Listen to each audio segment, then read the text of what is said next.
Here. Gillum. Here. Harrod. Here. Finley. Here. Rutherford. Here. Seahorn. Here. Salter. Here. We have a quorum. Thank you. Would you rise and join me in the invocation?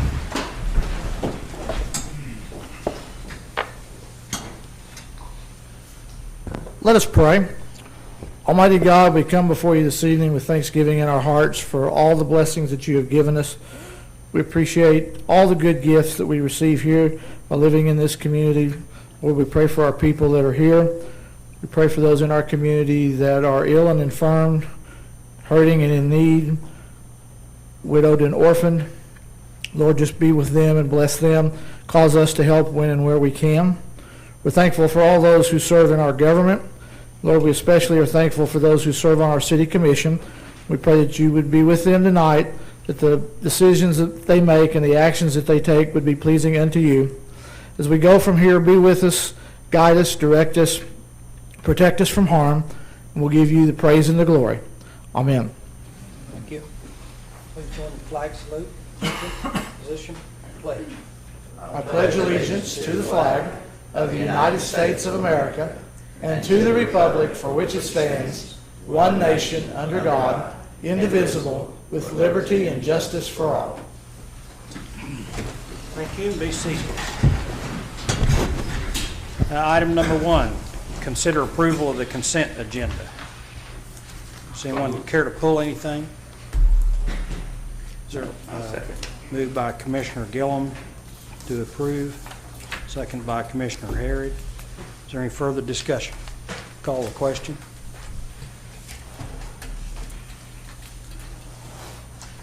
Motion carries 7-0. Item 2, presentation by Animal Control of the Pet of the Week. He loses his collar. Evening. How are you? Good, how are you? Good. This is Chelsea. She's approximately 4 to 6 months old. She's a pit mix, white and tan. She's female. If you live inside city limits, you're looking at a $40 adoption fee. If you live outside of city limits, it's $30. Okay. Any question? Thank you. Thank you. Seems to be friendly. Yeah, she's beautiful. Huh? Yeah, she's lovable. She's super sweet. Item 3, citizens' participation. As usual, we have a 3-minute per person limit and a 12-minute per subject limit. Tell us who you are, sign in. My name's Daniel Shawnee, and first of all, that animal control officer who just left, I had dealings with today, and she is to be commended. She is a great individual and doing a great job for the city. Second, I am in celebration tonight with you guys that we have the opportunity to approve the complete streets objectives for our community. And what a gift that is, and a necessary gift. Complete Streets is more of an approach than it is an endpoint, and is simply a way of designing, constructing, signaling, and maintaining streets that encourage different forms of transportation throughout the community. By creating streets and public right-of-ways that serve and invite pedestrians, bicyclists, and public transit users of all ages and abilities, in addition to motor vehicle drivers, Shawnee will be safer, healthier, more prosperous, and enjoyable city. And I read that not necessarily for all of you, because I know that you're aware of that, but for you out there, that's what is being considered tonight. And it just reminds me of the stories my mom would say when she would wake up at 6 a.m. and have a sidewalk to walk to church. It reminds me of my time in New Orleans when I would get out in the streets and it would be safe for me to walk no matter how busy the streets were. It reminded me of times in which I was a student and I went to a Northern California community and I was so impressed by the bicycle lanes that were there, and it made me want to come back to that community. And it reminds me of just a few months ago when I was in Philadelphia and I was able to use public transportation, and I not only met some beautiful people from the area, I also had the best lunch recommendations of the entire trip. What we are considering tonight is so useful for so many people in our community who do not have access to vehicles as we might know them. they have to use their feet or they have to use 2 tires instead of 4 tires. I am very happy to be one to stand here and just thank you guys, first of all, for the consideration of such a document, and I'm looking forward as a resident to be able to live into the future with the complete streets policies. Thank you very much.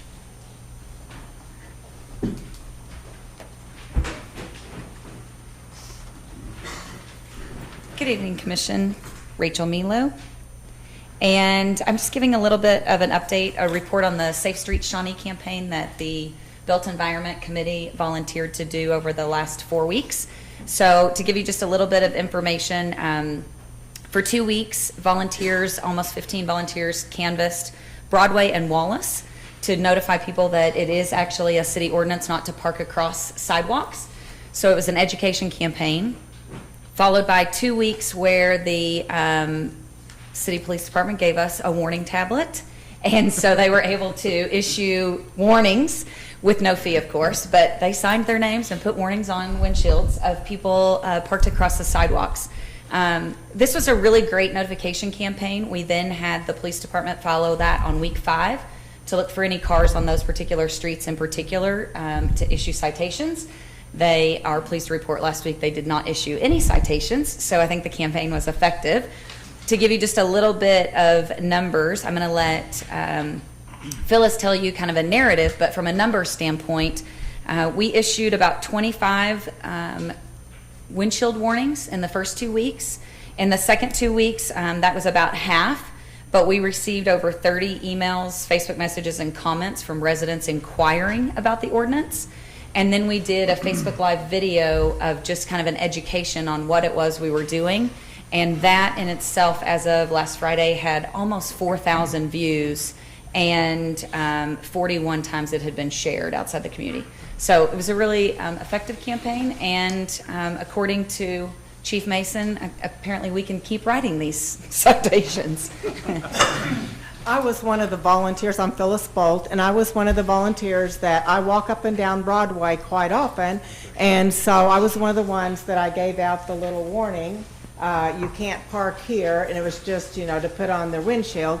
And I didn't find a single one on the times that I was out, and I had only a 4-block area, but there's lots of times that I do walk along there previously that there were people blocking the sidewalk.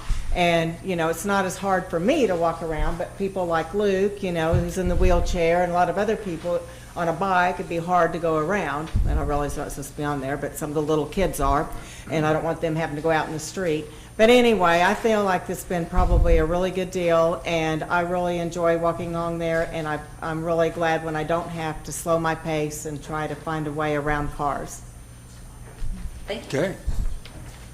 I might add one, not to your, but to Daniel's. Complete Streets, and YouTube finds this, there's a whole bunch of these, and so if you just type in, somebody going to search to Complete Streets, you get a full cornucopia of the possibilities that exist around it. Good evening. How are you? I'm great. Thank you so much. I'm Holly Gordon. I live here downtown, and I just want to echo Daniel Shaughnessy about Complete Streets. As an avid bicyclist and living downtown, I am so excited that Complete Streets opportunities, this conversation is even happening. Myself and 4 other women who I ride bicycles with, we're all sort of kind of new, and we ride downtown and we ride in neighborhoods. We had the opportunity to attend the Oklahoma Bike Summit this last Saturday, and to have 5 women of a certain age in attendance caught people's attention statewide. And they're starting to ask, what do you guys have going on in Shawnee? And we have the opportunity to discuss the really good things that are happening in our community, and invite those other riders to come through Shawnee, stay here, maybe spend the night here, get some dinner here, do a little shopping here.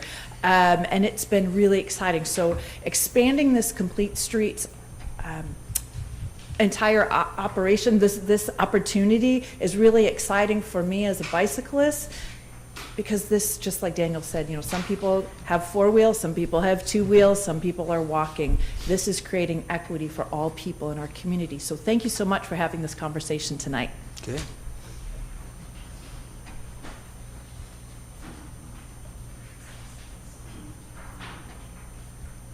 Hello.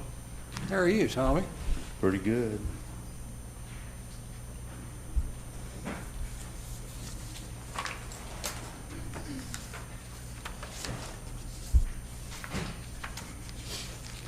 I'm Tom Claybrook. I live at 1501 North Union here in town. 2 or 3 weeks ago, when it was in the newspaper that the city was offering early retirements, entitlements for early retirements, it really surprised me, because over the past few years, all the information that I'd ever heard coming out of City Hall, financial information, was that things are in pretty good shape.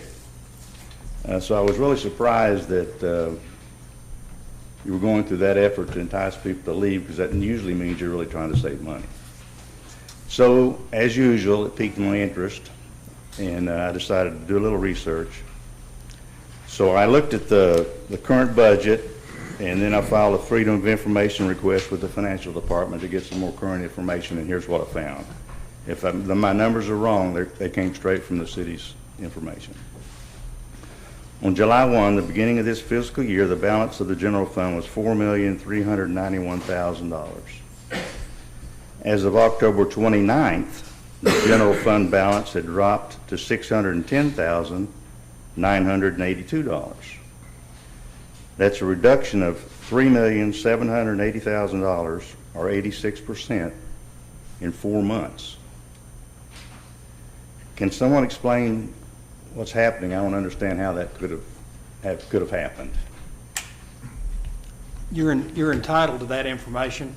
As you will remember from when you were on the commission, we're not supposed to respond during this portion. Okay. But let me ask you this. I understand your questions, and you're entitled to responses. Okay. I know that you personally are very, you believe in transparency and accountability in government. So I'm assuming that in the pretty near future, the city will get somewhat of an explanation of what has happened recently concerning the finances. You will. Thank you very much. Anyone else? Thank you all for your participation, and all questions are always welcome. Item 4, consider Oklahoma Municipal Retirement Fund lump sum payment from defined benefit plan for Steve Nelms. Is there a motion to approve? Commissioner Harrod, move we approve. Is there a second? Second. By Commissioner Rutherford. Is there any discussion? Call the question. Motion carries 7-0.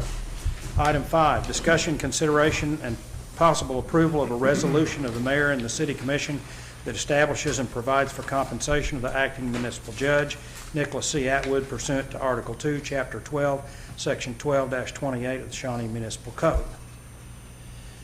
Mr. Manager. I'll respond to that, Mr. Mayor. The Code of Ordinances requires that the compensation for the judge be set by resolution. As the commission has already taken action to appoint Mr. Atwood as acting judge during this interim period, the resolution sets forth the compensation during the interim period at the rate previously negotiated upon full appointment, assuming that goes through on the 19th of November. Are there any questions of Councilor Laundrie? Is there a motion to approve? So moved. Commissioner Bolt? Second by Commissioner Seahorn, I think. Is there any further discussion? Call the question. Mr. Mayor, I'll read the resolution title into the record. A resolution of the Mayor and City Commission of the City of Shawnee, Oklahoma, that establishes and provides compensation to the acting municipal judge pursuant to Article 2, Chapter 12, Section 12-28 of the City Code. Now call the question. Motion carries 7-0. 6, consider a resolution to adopt complete streets policy. Thank you, Commissioners. So as Mr. Shaughnessy and Holly had mentioned here, the Complete Streets policy that we're looking at today is really in harmony with the efforts we've made in the last 3 to 4 years with improved sidewalks and connectivity throughout the city. What this policy says is for new improvements that we make in the public right-of-way, rather than for maintenance-based projects, we will look and account for all the different modes of transportation that we might see on that particular roadway. We have applicabilities and exceptions built into this, of course, to weigh and measure the resources that the city has and the need for any particular street to have a complete street.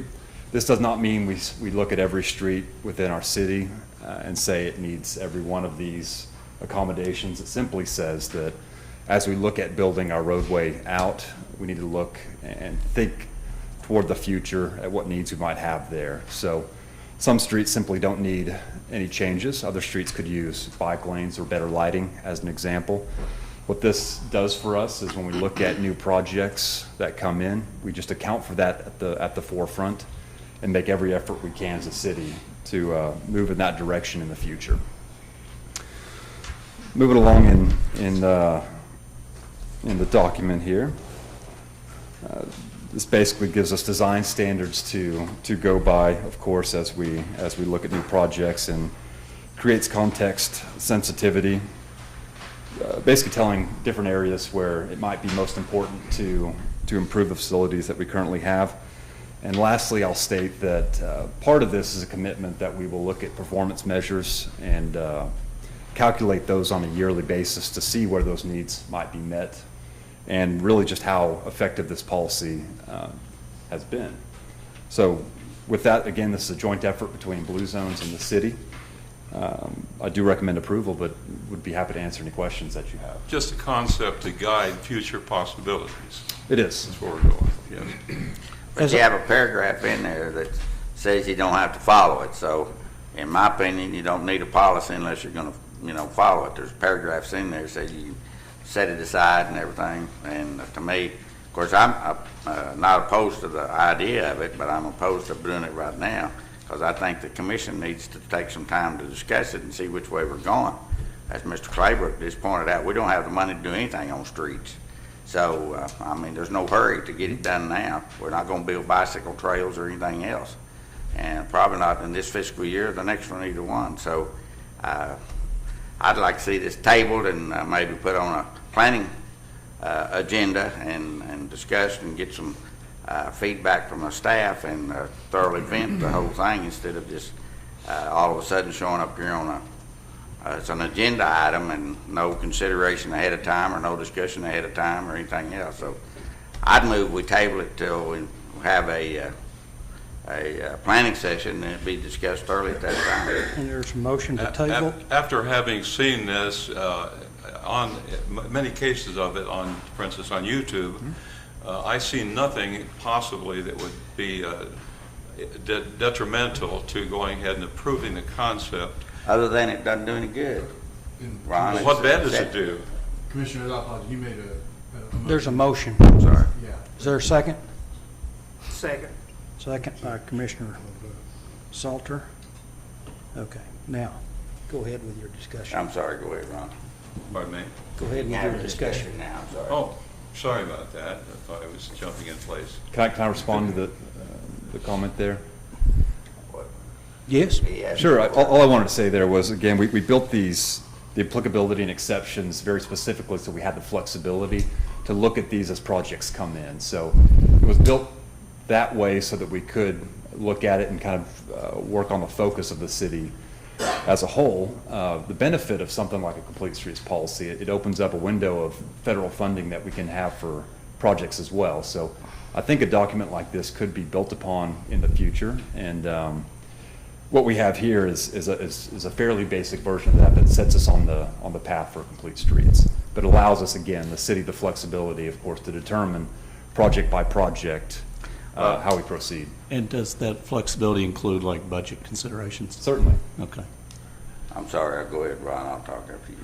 Again, after having seen all the possible variations that could come out of this, there's limited, absolutely limitless. And to see the possibilities as they arise, and to use this and see this as a guiding light to move toward that direction of full use of the possibilities of the opportunities that may come. I see no possible detrimental effect to that. I think it's a good idea. The performance measures that we're building It's not along forced. this process. There's nothing forced about this. That's no reason that we should reject it. My point is that we don't have the funds to do anything. I mean, what's the hurry? We don't have, I mean, people want to mark off bicycle tracks down Broadway. We can't afford it. We can't make 1 lane or 2 lanes or any lanes. We don't have the money. So there's no use trying to fool people by saying we're going to do this when we're actually probably not going to have it this fiscal year or next fiscal year. So why just throw that out there and fool people that we're going to do something when we're not going to do it? We can't afford it. We don't have the money. And if we're not going to follow a policy, why have a policy? You've got all kinds of loopholes in there that say you don't have to follow it. We're not going to follow it.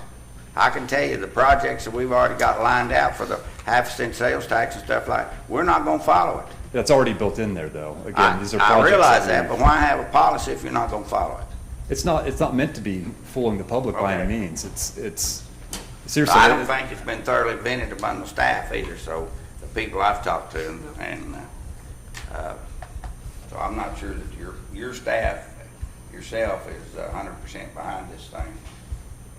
You have a To comment? dovetail off a little bit off what Commissioner Harrod said, my first learning of this was when I opened the newspaper Saturday morning and read that the Shawnee City Commission joined 32 other towns across the United States to adopt the complete street policy on November the 5th, 2018. We hadn't even seen the agenda. I opened up my iPad later Saturday morning, and there it was, and a lot of reading and everything. So how long's this been developing? And Commissioner, if I may, it was my understanding that this development has been in the works among staff and the community and the elements in attendance tonight for well over a year. I inherited this project, and it's in a period of great maturity, and I apologize that we have not given you the same level of detail. That's my fault. I guess if there are no other comments, I guess my feeling is we're in the process of redesigning our comprehensive plan. We're a legislative body, and as any legislative body, it's real easy to pass new stuff and stack it on top. But as we modify our code, future administrations have got to live by this stuff. And I think there's been sufficient reservation expressed to me by some of the other commissioners that I'm inclined to want to table it and vet it a little bit. As I read through the resolution, I know there are a lot of loopholes in there, but there are also a lot of shalls and wills.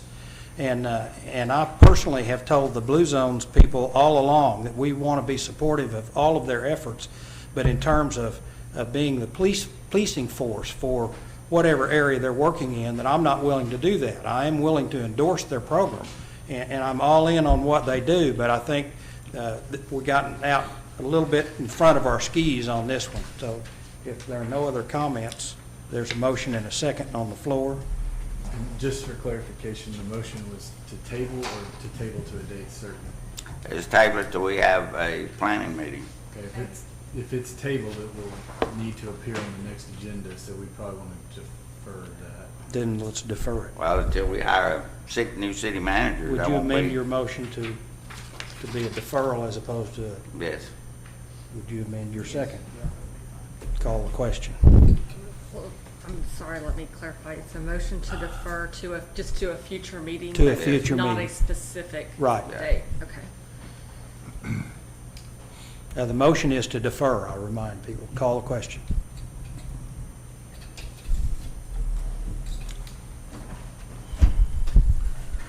Motion carries 7-0.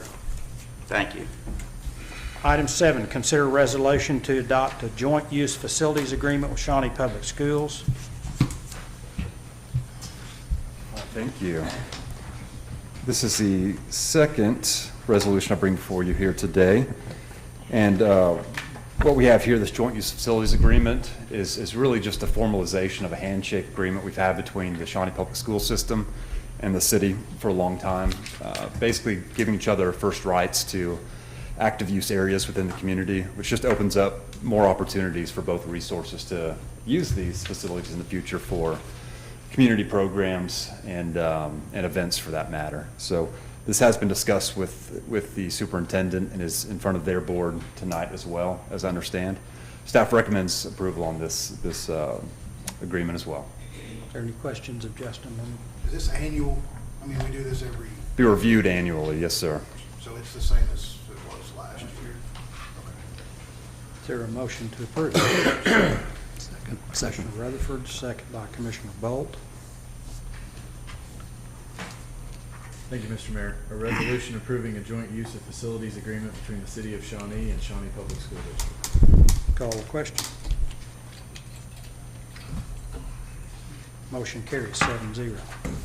Item 8, discussion, consideration, and possible approval of an ordinance amending Article 5 of Chapter 15 of the Shawnee Municipal Code to regulate use of tobacco products and vapor products, and also providing for severability, codification, and repealer, and declaring an emergency.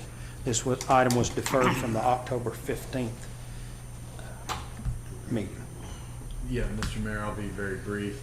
There was a slight change to the version that was presented to the commission on the 15th. That change was made and resubmitted to you guys. It now comports with the model policy that is being promulgated statewide. Is there a motion? So moved. Moved by Commissioner Bolt. Is there a second? Second. Second by Commissioner Rutherford. Is there any further discussion? Thank you, Mr. Mayor. An ordinance repealing and amending Article 4 of Chapter 15 of the Shawnee Municipal Code, fines, smoking in public places and indoor workplaces, providing for definitions, regulating use of tobacco, providing for penalty, providing for severability, providing for codification, providing for repeal, and declaring an emergency. Is there any further discussion? Call the question. Motion carries 7-0. Is there a motion to adopt the emergency clause? So moved. Moved by Commissioner Harrod, second by Commissioner Gillum. Call the question.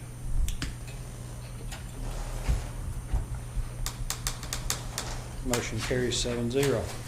Item 9, public hearing and consideration of ordinance to approve the annexation of 1.57 acres owned by North Rock Creek School Board located at 42308 Garrett's Lake Road. Thank you again, Commissioners.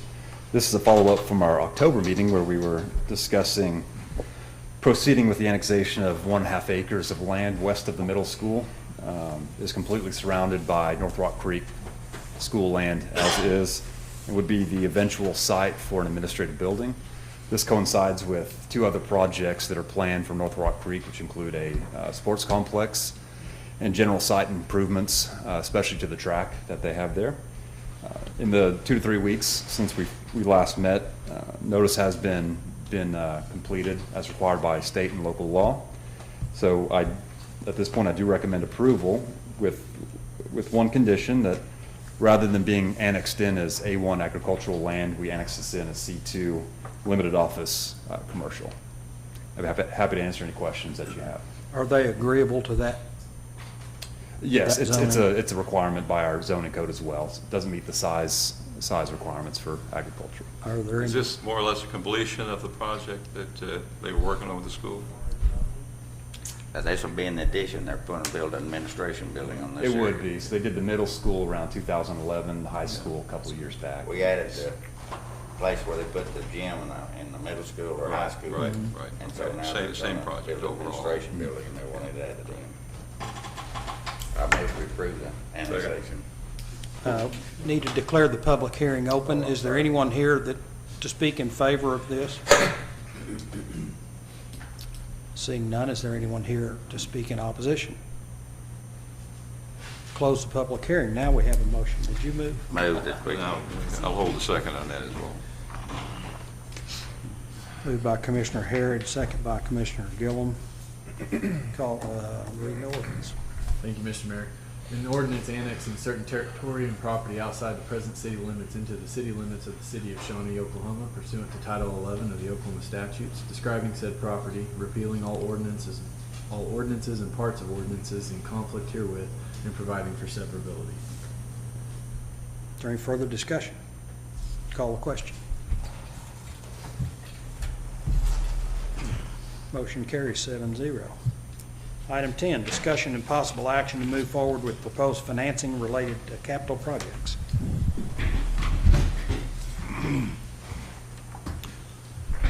Mr. Mayor, Vice Mayor, Commissioners, we have the opportunity to pursue, given favorable rates, the incorporation of bond funding that is supported by the half-cent sales tax.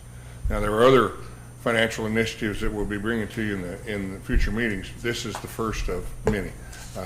I'd like Chance, our city treasurer, to describe the project, and then we'll have a briefing by our bond attorneys.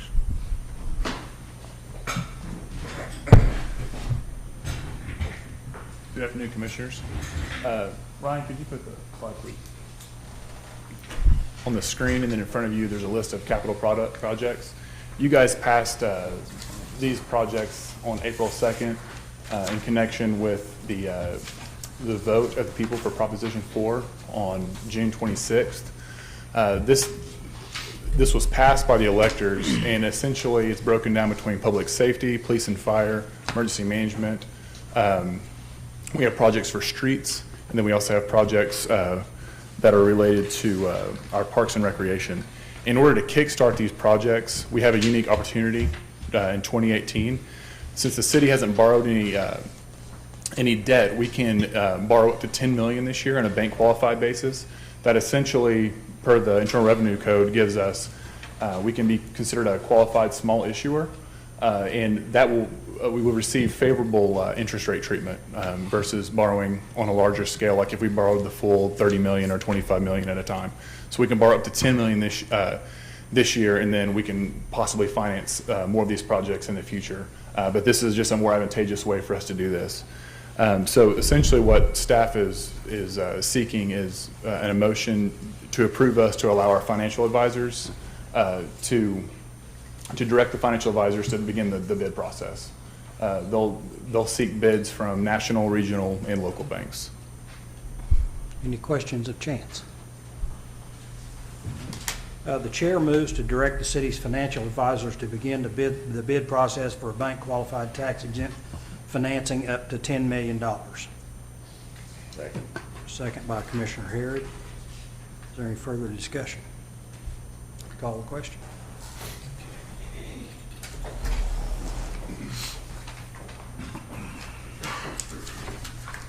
Item 11, consider bids request for proposals for a city manager executive search firm.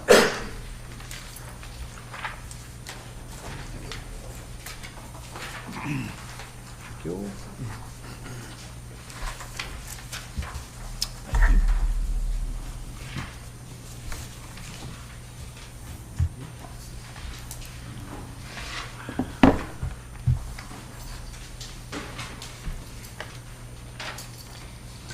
Good evening, Mayor, Commissioners. The bids, we had 8 bids.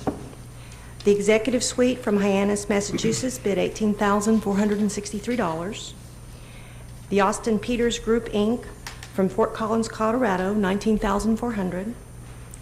The Pace Group with Tupelo, Mississippi, 30% of base salary for first year for city manager and out-of-pocket expenses, no limit. Springstead Waters, Addison, Texas, $24,500.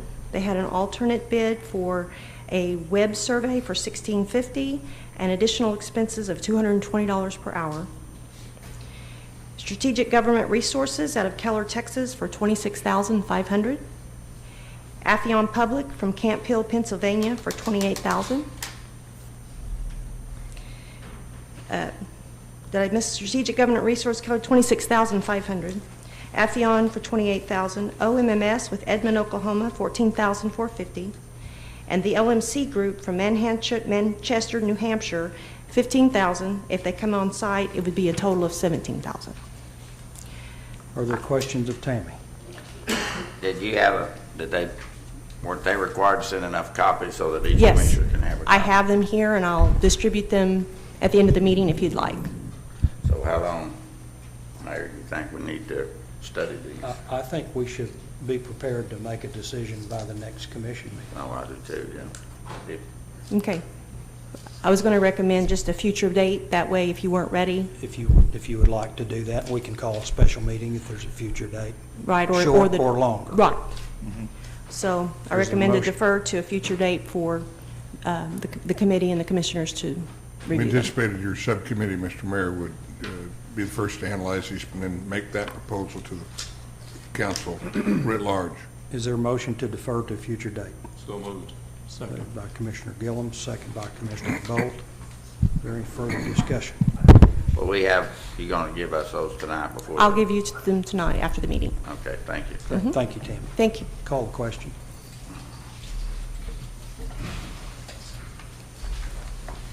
Motion carries 7-0. Item 12, administrative report, engineering projects.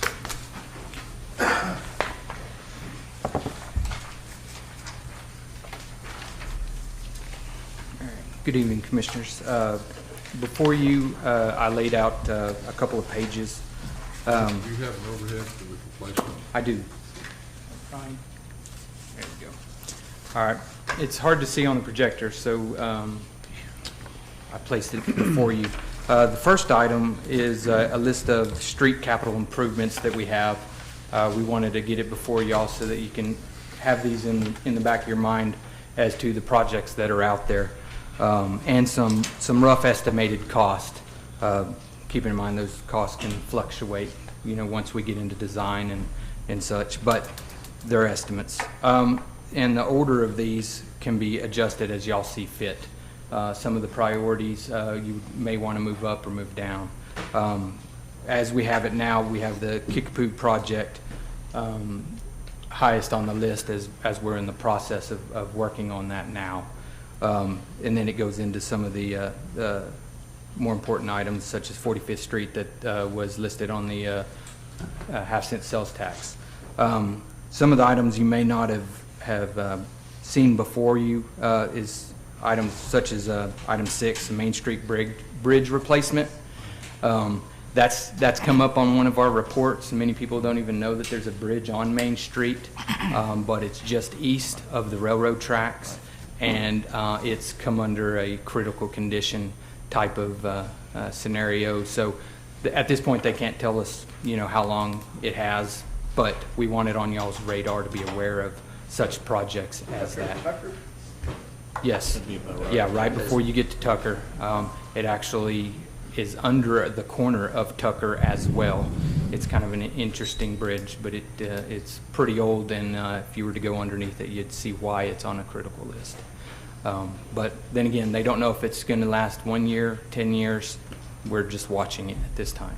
So that being said, we just wanted to get this list in On front this of item number 4, is that to the industrial, is that the road that goes to industrial off of Highway 18?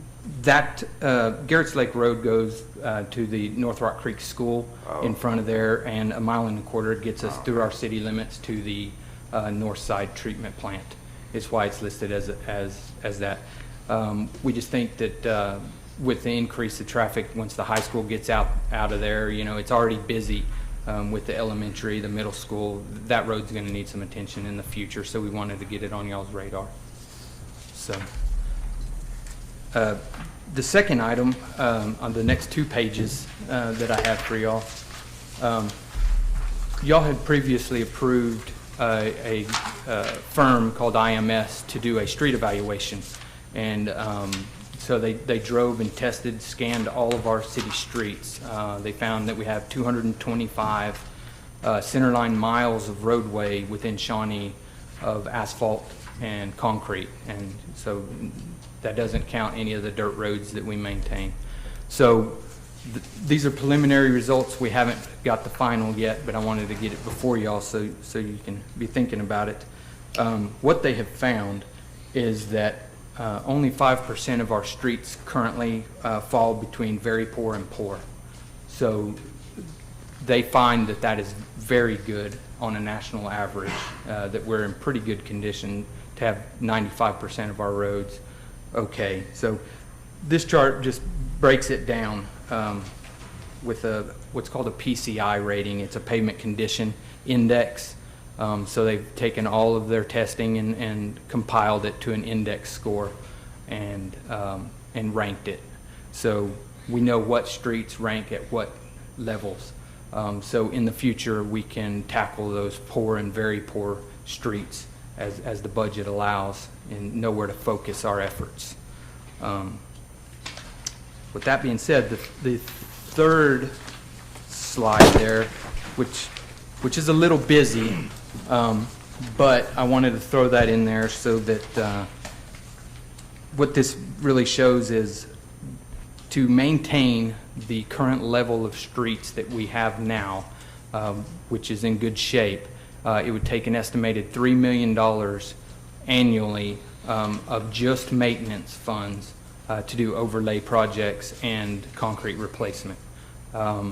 We currently do not spend that. So we currently spend about half of that in the previous years on asphalt and concrete panels. So we can't maintain our current level of street quality at our current budget state. They actually would like us to, double that to maintain or spend $4.3 million to start improving it. So I wanted to put those figures in front of y'all so that you're aware at our current rate, the streets, we can't maintain them. That's what I'm saying. So, any questions? I presume that budget does not include its share of the half cent. That does not. So this is a historical number. It is. And Yeah. I further presume that we'll get a great deal of specificity in.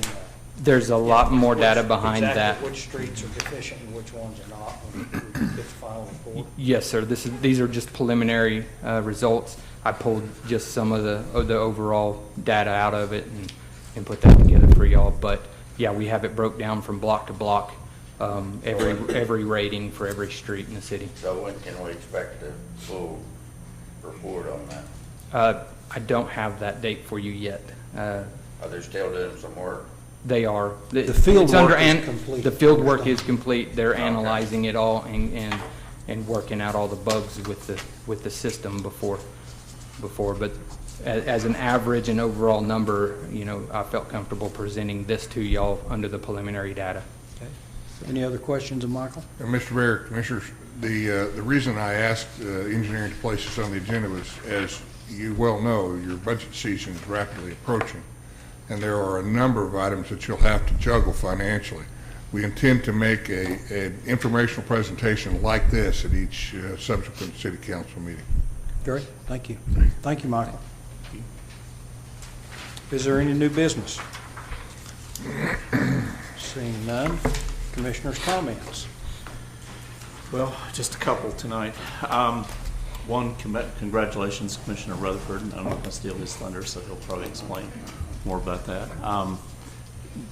The other thing I want to say is tomorrow is election day, and that's an obligation that we all have to go vote. I'm certainly not going to tell you who you should vote for, nor should I. But I really want to, press that we all need to get out and vote. It's our obligation to do that, and hopefully people will turn out in big numbers. Thank you. Okay. Ron? It kind of seemed like we passed over that bonding issue kind of lightly. It wasn't like that at all. We had intense meetings regarding that and making these discussions.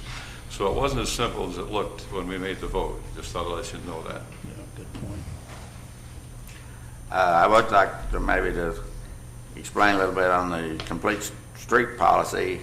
I think that the public, and more especially the Blue Zone people, need to realize that we don't have the money to do the things that we'd like to do, and it probably won't have in the next 2 years. So I don't see any reason to provide a policy and then one that you don't have to follow for sure. So that was the reason for it, and it needs to be, as far as I'm concerned, vetted more with among the commission and the staff before we adopt something like this. So I'm not opposed to the policy itself, other than if you develop a policy, I expect it to be followed. That's always been my philosophy. And if Board of Commissioners or Board of Education, whoever I work for, adopted a policy, I expect it to be followed, and that's what I expect the staff to do. That's why I think it needs to be further vetted than what we've done it. And I'd be like Commissioner Bowles, I'd encourage everybody to go vote tonight. I understand we've had almost a 20% turnout on early voters, so there's about, I think, 2,600 as of Saturday afternoon, 2 o'clock, wasn't it? Newspaper now, wasn't it about 2,600 that already voted? So which is an extremely large turnout. Thank you. My comment about the complete streets is, as most of you all know, the hot button issue with me is creep of our code enforcement, and I'm hesitant to give Justin and his group any more tools that they might use mission creep to deter people from coming to Shawnee and building and those kinds of things. And he and I go head to head all the time on a friendly basis, but it's part of my job to be disruptive to his, I think. So he understands that. And, Tom, to Claybrook, I appreciate your interest, and I wish more of our citizens would take an interest, come and let us know what they're thinking. You deserve every answer to the question that you might get. As to the bonding, this is a $10 million limit that's enforced by the Internal Revenue Service, and because we haven't bonded anything this year, we can get favorable rates if we do this. So we've taken anticipated borrowing that would run well into next year, and we're rolling that forward. So to give a little more flavor to that, and as a comment to Ed's, my condolences to Commissioner Rutherford. But I don't want to steal his thunder, so I'll let him. I was just being very quiet about it. That's why I jumped in. You're ready to bait, what's that mean? Appreciate that. Mark, you have any comments about the residents? I feel sorry for the young man. No, the streets and the blue zone stuff, I agree with the concept, but the cost of it gets a little overboard, especially even new projects coming in when you added extra stuff to it, stuff gets so absorbent, you think about new housing additions are held at a whole lot higher standard than the old ones were. So, next thing you know, we go from a $40,000 lot to a $50,000 lot type deal. So, the cost of it's really the issue that I have with it. The concept, what they're trying to do, I think, is wonderful. But, it's hard. It's hard. It's real dollars. And then on the second thing, everybody needs to get out and vote. Now, I concur with the getting out and voting. I voted early Thursday myself, and I was surprised. I voted about noon, and I was 215 on Thursday morning. And so I think it'll be a pretty good turnout. And I appreciate Michael's report on the engineering. Now go ahead and let Darren. I was starting to worry about the streets that we had approved, and he told me right before the meeting he's going to be giving us some information, so that helped tremendously. Thank you, Michael. You're up.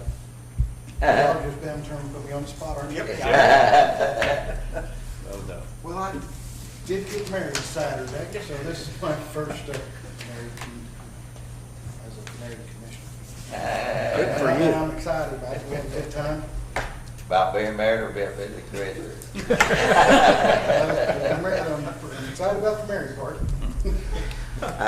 Another thing, as a mayor, I'd make one more comment, and that's, Tom, if I seem like I am maybe a little upset, I am about the financial situation, and I feel really bad about it because it's happened while I've been on the commission the last several years. So I've in the process of trying to meet with different ones to find out what happened and what went on, and to get to the bottom of it. So I do appreciate your remarks, and it's not being taken lightly, I can tell you for sure. We are adjourned to the Shawnee Airport Authority.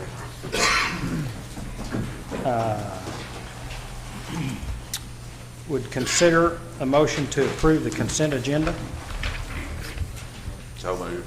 Moved by Commissioner Harrod, second by, I didn't get the second. Was it Bolt? Call a question. Motion carries 7-0. Is there any new business? Seeing none, we are adjourned to the Shawnee Municipal Authority. I would like to pull item C over item 1, but would entertain a motion to approve items A and B under item 1. So moved. Moved by Commissioner Harrod. Second. Second by Commissioner Bolt. Call the question. Pull C. Pull C.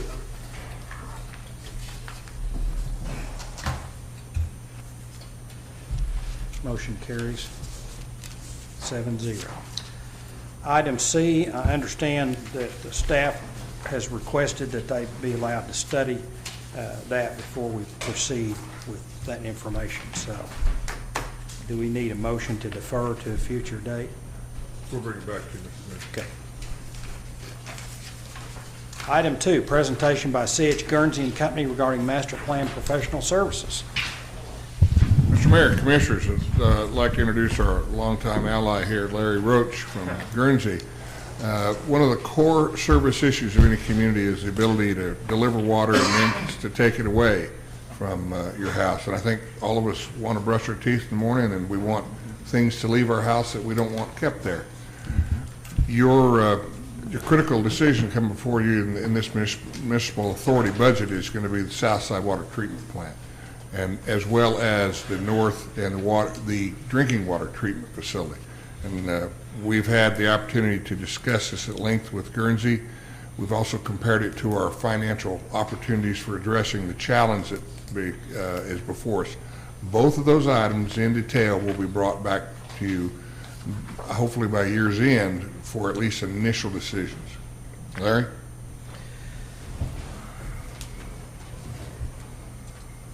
Help me out here. Okay, everything that I'm going to show you and additional data is available right here for anybody who wants it after this presentation. Ooh, you went way ahead. Look back up. There's 3 treatment plants in the city that we are studying. The North Side treatment plant north of I-40, the Southside wastewater treatment plant, the original Southside wastewater treatment plant, and the water treatment plant. Now, Eric Benson told me to be brief and be gone, so you can stop me at any time and ask questions, but I'm going to go through this pretty fast. And there's a lot of information to cover.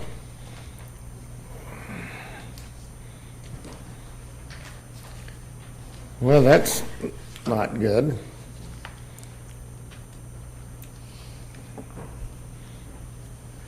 Water treatment plant, I'm proud and sad to say that I was the project manager and designer of that project. Basically, all 3 of those projects back in my heyday. And like these projects, and like me, I have aged not well. So 40 years ago, 38 years ago, I was doing these projects here in the city of Shawnee, and time has taken its toll on the projects, and I don't want to talk about anything personal.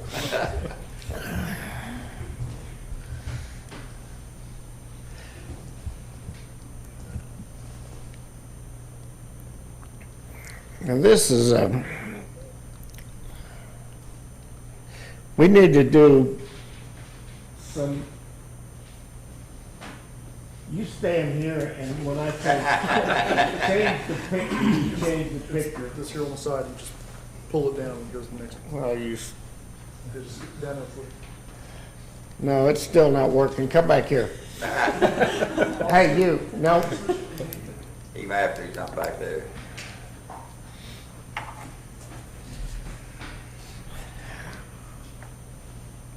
On the water treatment plant,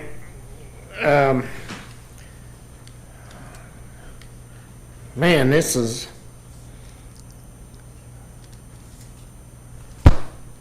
you're not helping. You gotta let me know what to do. The what? What slide Let me do know you when want you to go do? forward. Go up to the rapid mix basin. Okay, rapid mix basin basically is a new basin that we need to add to the water treatment plant, and it's a splitter box. Next one. Because we're going to add a third clarifier. Right now, we are not in compliance with water treatment standards. For redundancy, we've only got 2 clarifiers, and with 1 out of service, we can't meet our ODEQ requirements. So we're going to add a third one that gives us the capacity that we're going to need for 20 to 30 years in the future. Next slide. We've done enough design of all of these systems to have a pretty good idea of what the cost is going to be. Next slide. Rapid sand filters.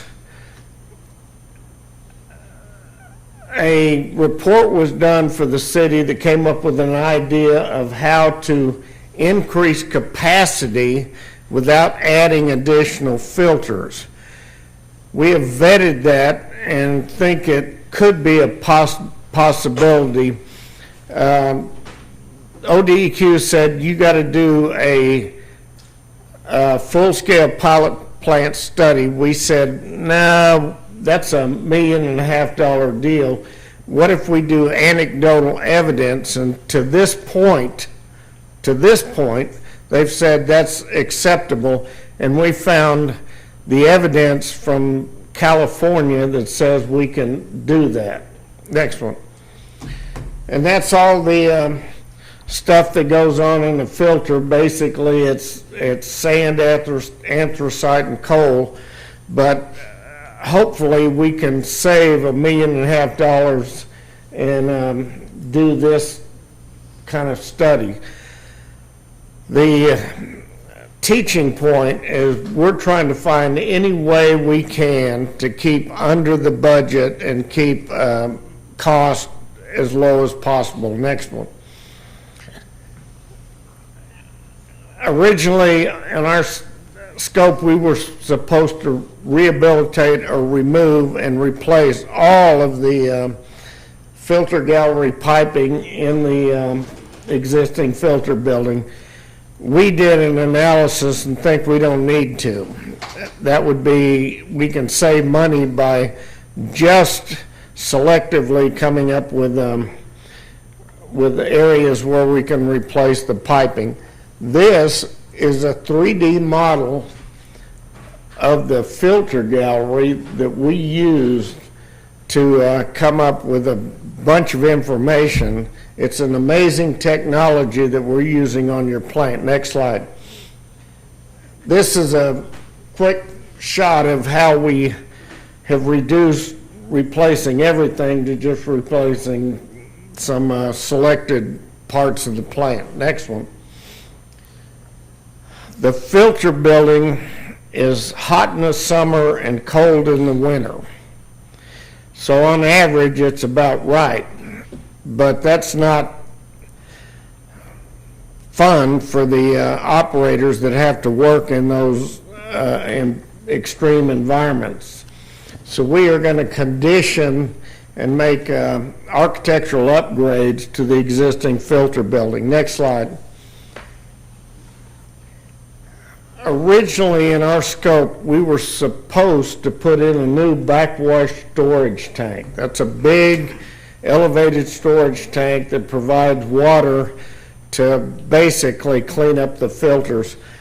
We thought there's a better option, and down at that little yellow area down by the clear well, we're going to put in some backwash service pumps, and it's going to be significantly cheaper. Next one. That's what they look like. It's hard to see, but next one. And then the chemical supply lines go all over the plant, and they're antiquated, they're old, and we're going to put in dual PVC lines, plastic lines, to provide redundancy because the chemical feed's critical, and it's not that much cost to the city. Next one. The valve actuators, the automation is deplorable. I mean, it's as old as I am, and so those need to be replaced. And we're have quotes and estimates and a plan to replace those valve actuators so that the plant can be automated, controlled automatically from virtually anywhere. Next one. Northside treatment plant, I designed this in too many years ago. Next one. The screening devices were added in 1995 after me. I just want that on the record. And they are basically supposed to get rid of any big stuff that comes into the sewer. And if you think about it, there's rags, there's basketballs, it could be virtually anything that comes into the sewer. So we need to get it out here before it gets into the rest of the system. Next one.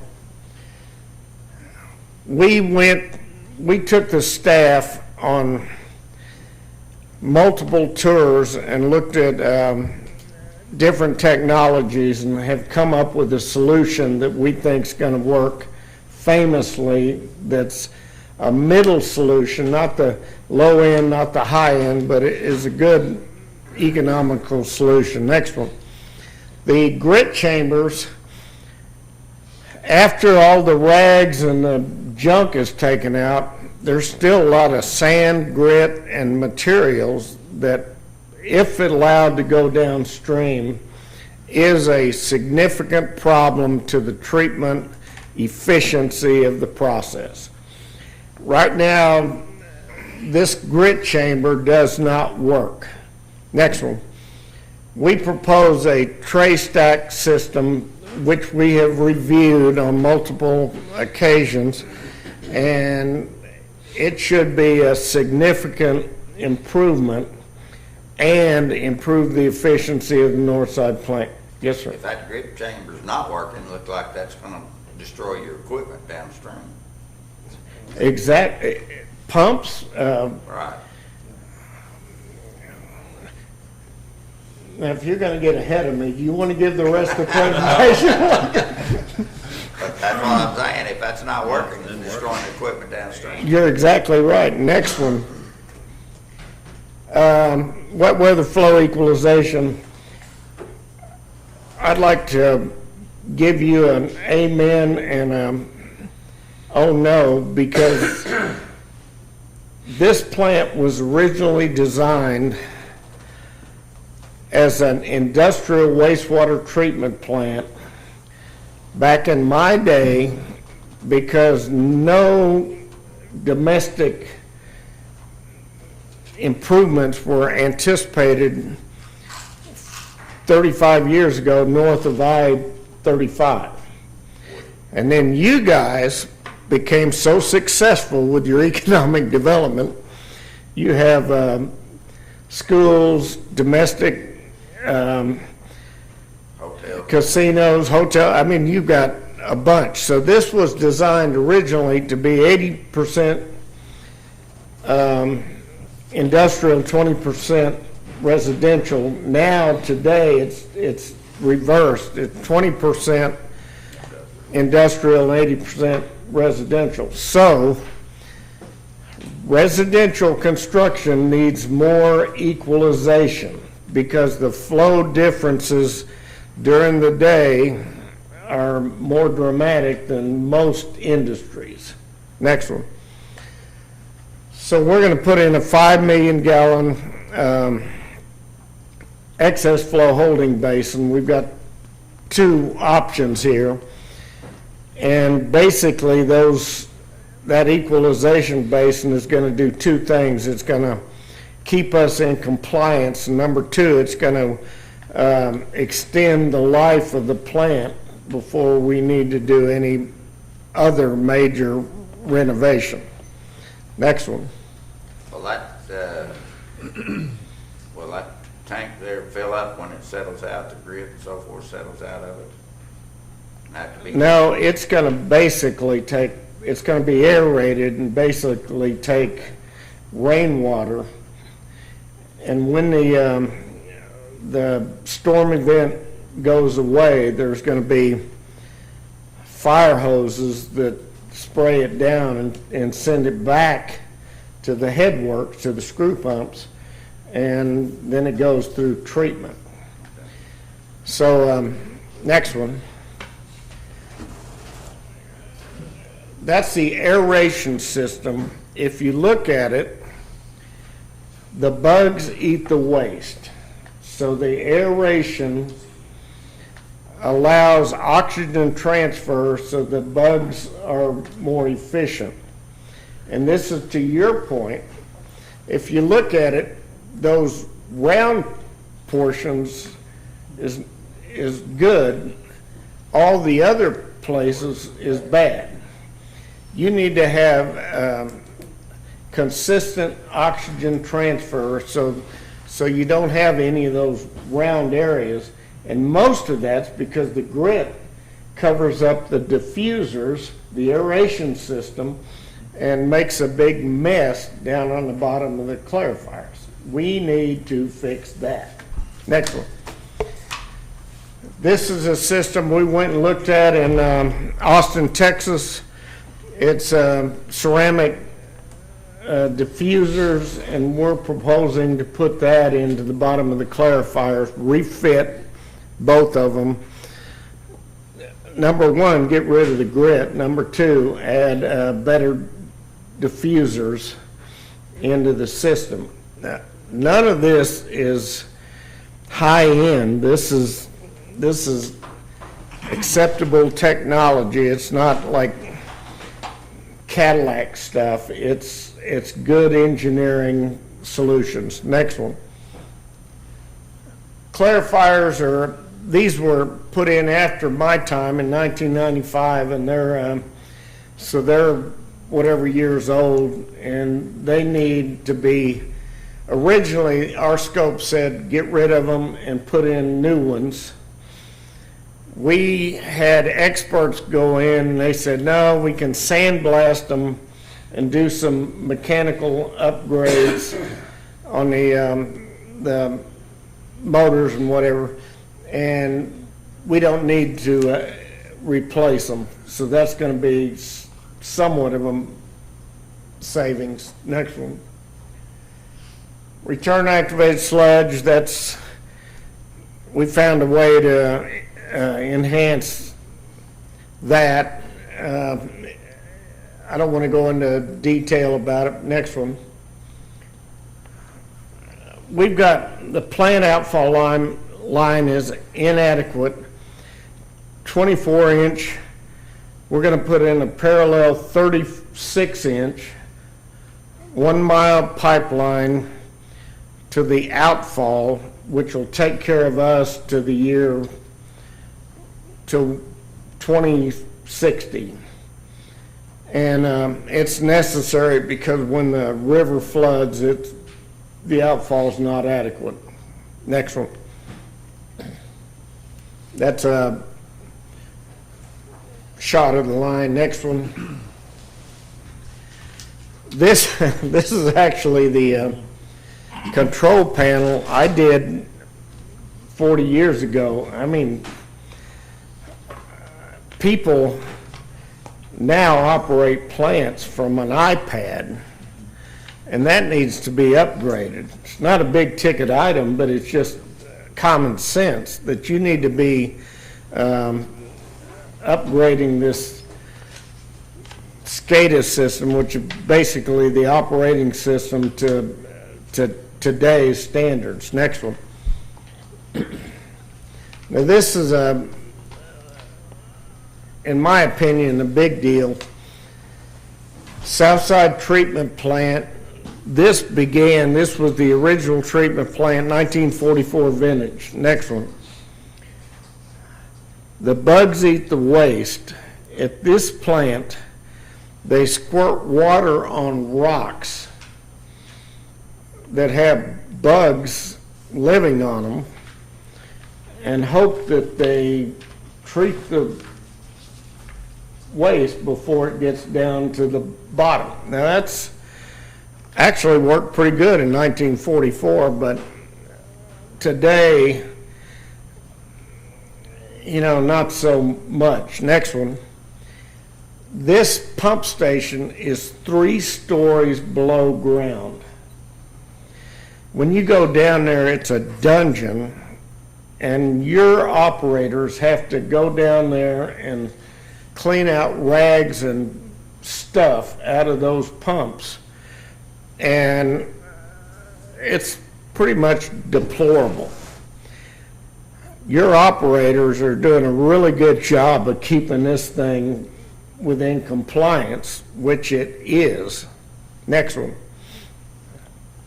So we looked at options. Next one. We came up with 3 options, and we were helped with AECOM, which is the largest architectural engineering firm in the country, actually in the world, and they came up with these options, and they're all about the same cost, within $1 million. After review by the city staff, and my recommendation, we came up with sequential batch reactors. 16 of the last 20 plants done in Oklahoma were SBRs. So it's proven technology, ODEQ is good with it, and it fits. Next one.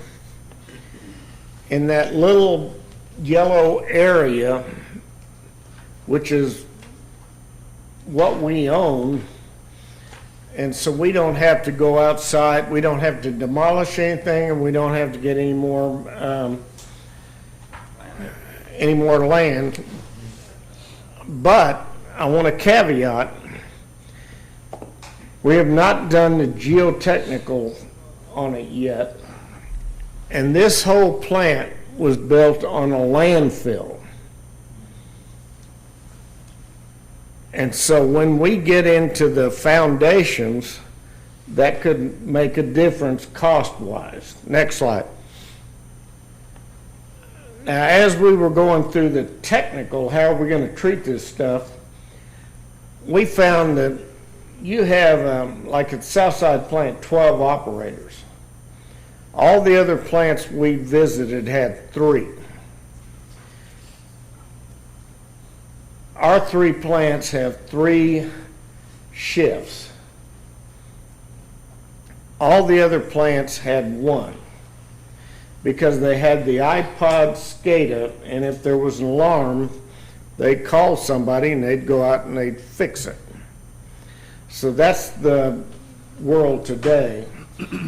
And our staff, your staff, is already looking at ways to repurpose these people where they need to be, because there's plenty of needs outside of babysitting a plant for three shifts. I want to make it clear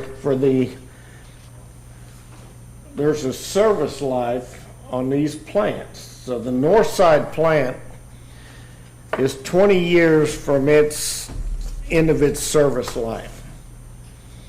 So even if we do these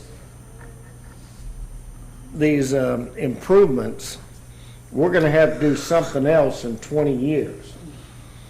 If we do what we're saying on the water treatment plant, we're gonna have to do something else in 20 years. If we do what we're talking about on the Southside plant, we're good for 50 years. Now, those are based on rules of thumb. Have plants lasted, 20-year plants lasted 40 years? Yes. But I'd be ill-advised to tell you the maybe it could work number. So we're talking 50, 20, and 20. And so in 20 years, you're going to have to do something else. You are faced with the aging infrastructure dilemma. And you've heard it with the roadways. I've heard it today. But in the water and wastewater business, this stuff doesn't last forever. The days of cheap water rates are over. Inexpensive water rates are over, and unfortunately, council commissioners like you are going to have to come to grip with it. And we're not seeing it. This is nothing new. We're seeing it all across the state and all across the country. Next slide. Here's the numbers.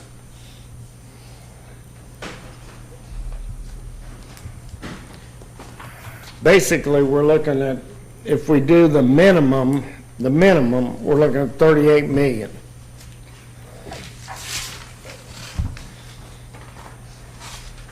And we've been talking to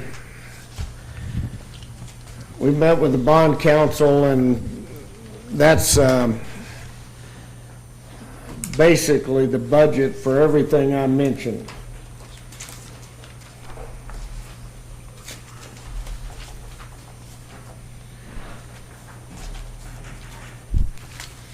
If we got to go ahead today, we would have capital improvements finished in 2021.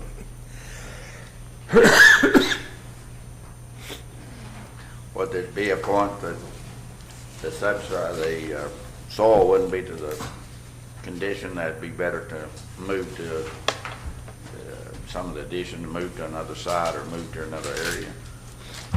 Let's say that again. Well, you're talking about that's on a landfill. If it's going to cost too expensive or too costly to put a, foundation or support under it, it would be more feasible to move to a better, to a better site or better location. Possibly, but improbably. The whole south side of the city,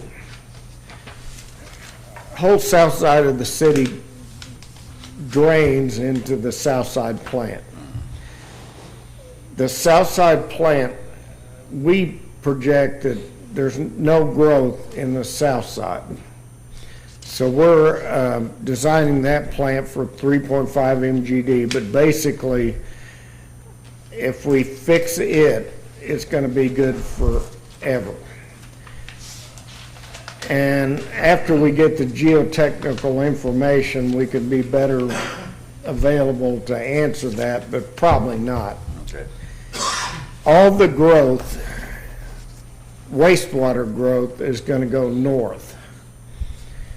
But the water treatment plant has to go from basically 7.5 MGD to 11 MGD in the next 20, in this program, to take care of the growth that's occurring. So we've got to increase the water treatment plant capacity and have a plan for the north side wastewater treatment plant, because that's where the growth's going to occur. Has the erosion of the river been stopped as far as on the plant there, on the south plant? Well, right now we don't see it as a problem. We got all those dikes around it and all that. I mean, that's gonna be incidental compared to the, other construction.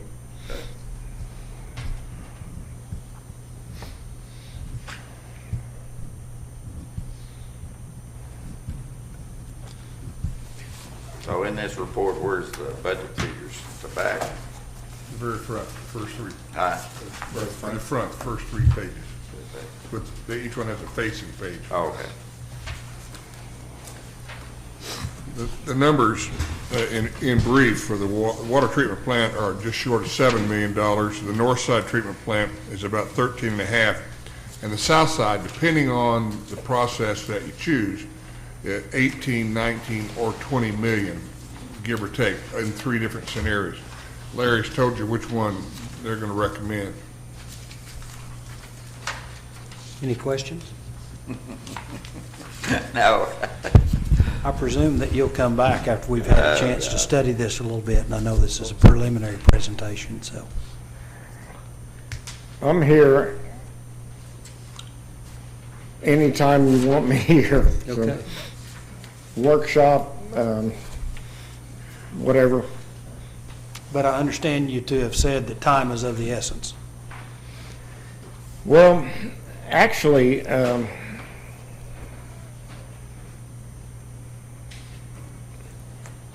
we've kind of taken this as a, not a fast track project, but let's do it methodical.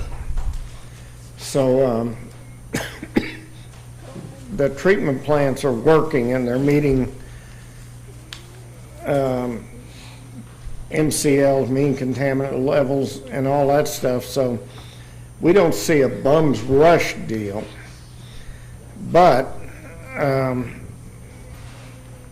you know, it's timely to move on the schedule that we put in these. The longer you wait on the north side plant, the worse it's gonna get. Well, especially if it's not filtering.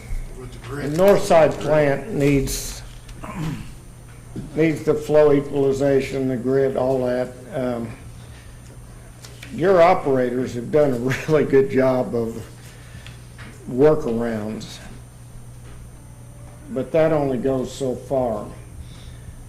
We need to fix the problem, basically. Thank you very much. Is there any new business? You have a question? Eric, what,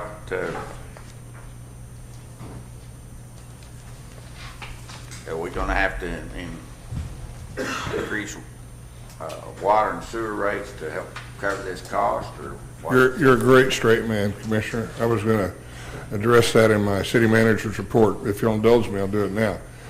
The quick answer is that we've been living on borrowed time with these plants, especially the Southside plant, which of course will be the most expensive at somewhere between 18 and $20 million.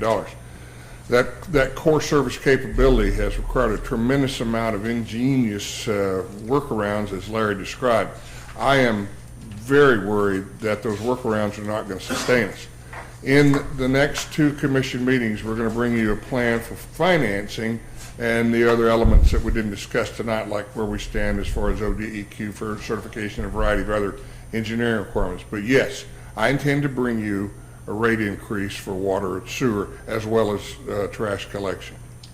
You're talking about a long-term, over several years, not just immediate, but a long-term? Yes, sir. We're going to give you several of those scenarios to choose from, and of course, it'll be council's decision.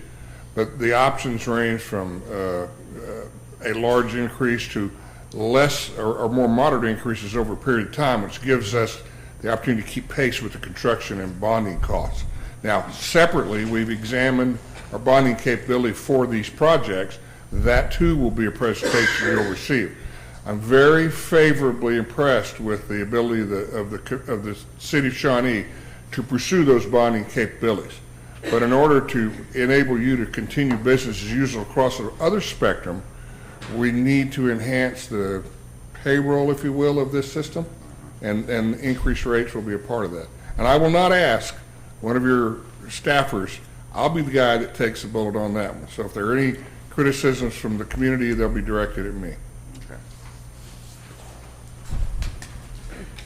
We are adjourned. Thank you.